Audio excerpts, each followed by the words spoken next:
കാരണം UDF-ന് നല്ല വോട്ടുണ്ട്, BJP-ക്ക് വോട്ടുണ്ട്.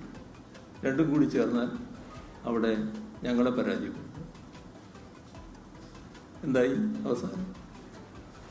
അവിടെ BJP-ക്കാരെ ജയിപ്പിച്ചു കൊടുക്കാനായിരുന്നല്ലോ കരാർ. പരസ്യമായി, നാട്ടുകാരാകെ എതിരായി. അതിൻ്റെ ഭാഗമായി വടകര പാർലമെൻറ്റ് സീറ്റിലും ബേപ്പൂർ അസംബ്ലി നിയോജകമണ്ഡലത്തിലും ഞങ്ങൾ നല്ല രീതിയിൽ ജയിച്ചു കൊടുത്തു.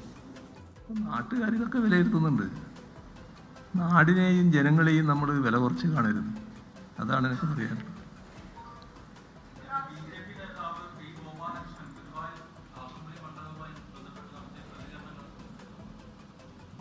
ഞാൻ ശ്രദ്ധിച്ചിട്ടില്ല.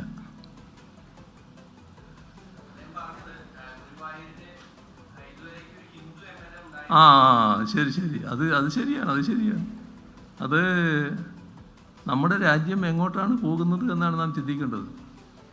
നമ്മുടെ നാടിനെയും രാജ്യത്തിൻ്റെ മറ്റു ഭാഗങ്ങളിലുള്ളതുപോലെ അപര മതവിദ്വേഷത്തിലേക്ക് എത്തിക്കാനുള്ള നീക്കത്തിൻ്റെ ഭാഗമാണിത്. അതിൻ്റെ ഭാഗമായിട്ടാണ് ഇത്തരമൊരു പ്രസ്താവന നടത്തിയത്. എത്ര തെറ്റായ നിലപാടാണത്! എങ്ങനെയാണ് അത്തരമൊരു പ്രസ്താവന നടത്താൻ കഴിയുന്നത്? BJP-ക്കാകാം, കാരണം RSS-ൻ്റെ നേതൃത്വം അംഗീകരിച്ച രാഷ്ട്രീയ പാർട്ടിയാണല്ലോ. പക്ഷേ നമ്മൾ ചിന്തിക്കണം, നമ്മുടെ നാടിൻ്റെ അവസ്ഥ എന്താകും എന്നുള്ളത്. നമ്മുടെ നാട് മതനിരപേക്ഷതയുടെ വിളനിലമാണ്.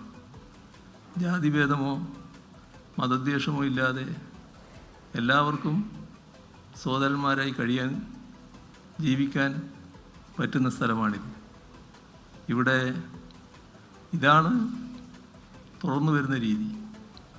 അപ്പോൾ അവിടെയാണ് ഓരോ മണ്ഡലത്തിലും ജയിച്ചു വരുന്ന ആളുകൾ അവർ വ്യത്യസ്ത മതവിഭാഗങ്ങളിൽപ്പെട്ടവരുണ്ട്, വ്യത്യസ്ത ജാതി വിഭാഗങ്ങളിൽപ്പെട്ടവരുണ്ട്. ഏതെങ്കിലും ഒരു മതത്തിൽപ്പെട്ടവർ മാത്രമേ മത്സരിക്കാനും ജയിക്കാനും പറ്റൂ എന്ന നില സ്വീകരിക്കുന്നത് അങ്ങേയറ്റം വിഘടനവാദമാണ്. ജനങ്ങളെ ശത്രുക്കളാക്കി മാറ്റുന്നതിനുള്ള, ശത്രുക്കളായി ചേരിതിരിക്കുന്നതിനുള്ള, കമ്പാർട്ട്മെൻറ്റുകളാക്കി തിരിക്കുന്നതിനുള്ള നീക്കത്തിൻ്റെ ഭാഗമാണ്.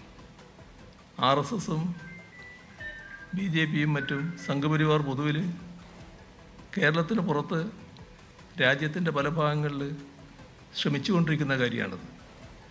പക്ഷേ ഇവിടെയാണ് കഴിഞ്ഞ 10 വർഷമായി ഒരു വർഗീയ സംഘർഷവും വർഗീയ കലാപവും ഇല്ലാതിരിക്കുന്നത്.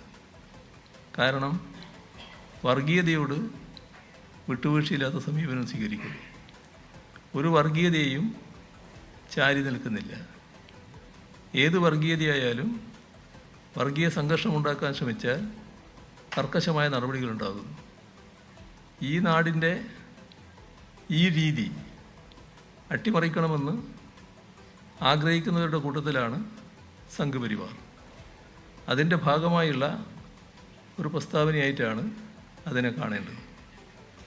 ഗുരുവായൂരിലെ ജനങ്ങൾ അത്തരം പ്രസ്താവന കൊണ്ടൊന്നും തെറ്റിദ്ധരിക്കപ്പെടില്ല. അവിടുത്തെ ഇതേവരെയുള്ള MLA-മാരുടെ ചരിത്രം പരിശോധിച്ചാൽ LDF-ൻ്റെ MLA-മാരായി പ്രവർത്തിച്ചവരെല്ലാം എല്ലാവർക്കും സ്വീകാര്യരായിരുന്നു. നല്ല തോതിലുള്ള പിന്തുണയാണ് കിട്ടി വന്നിട്ടുള്ളത്. ആ പിന്തുണയുടെ ഭാഗമായിട്ട് തന്നെയാണ് LDF തുടർച്ചയായി ഗുരുവായൂരിൽ ജയിച്ചു വരുന്നത്. അതിനെ മറ്റൊരു രീതിയിൽ ഒരു മതബോധമുയർത്തി വഴിതെറ്റിക്കാനാകുമോ എന്നതാണ് ഇപ്പോൾ BJP ശ്രമിക്കുന്നത്. അത് LDF-ന് വിജയം സുനിശ്ചിതമായൊരു മണ്ഡലത്തിൽ LDF-നെ പരാജയപ്പെടുത്താനുള്ള കുൽസിത നീക്കത്തിൻ്റെ ഭാഗമാണ്. അത് ജനങ്ങൾ തിരിച്ചറിയുമെന്ന് തന്നെയാണ് പ്രതീക്ഷിക്കുന്നത്. നല്ല നിലയിൽ LDF-നെ മുൻകാലങ്ങളിൽ ജയിപ്പിക്കുന്നത് പോലെ തന്നെ ജയിപ്പിക്കുന്നതിനുള്ള നിലപാട് ജനങ്ങൾ സ്വീകരിക്കുമെന്നും കാണുകയാണ്.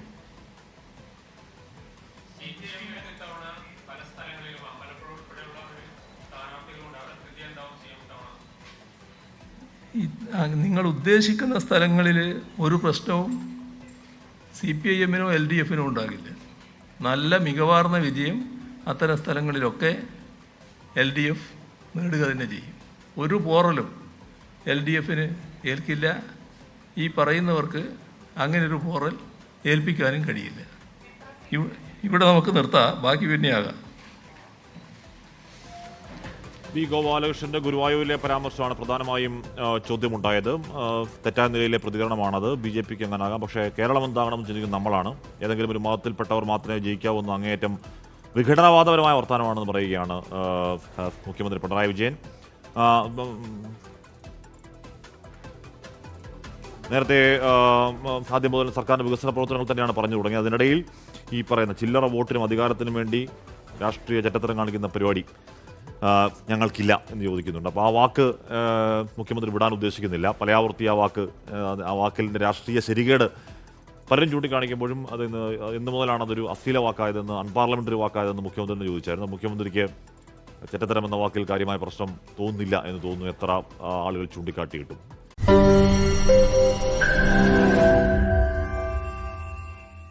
ലോകത്തെവിടെയായാലും ഏത് സമയത്തും 24 വാർത്തകളും ഓഗ്മെന്റഡ് റിയാലിറ്റി പാക്കേജുകളും എക്സ്പ്ലെയിനറുകളും വിശദമായി കാണാൻ ഞങ്ങളുടെ YouTube ചാനൽ നിങ്ങൾക്ക് സബ്സ്ക്രൈബ് ചെയ്യാം.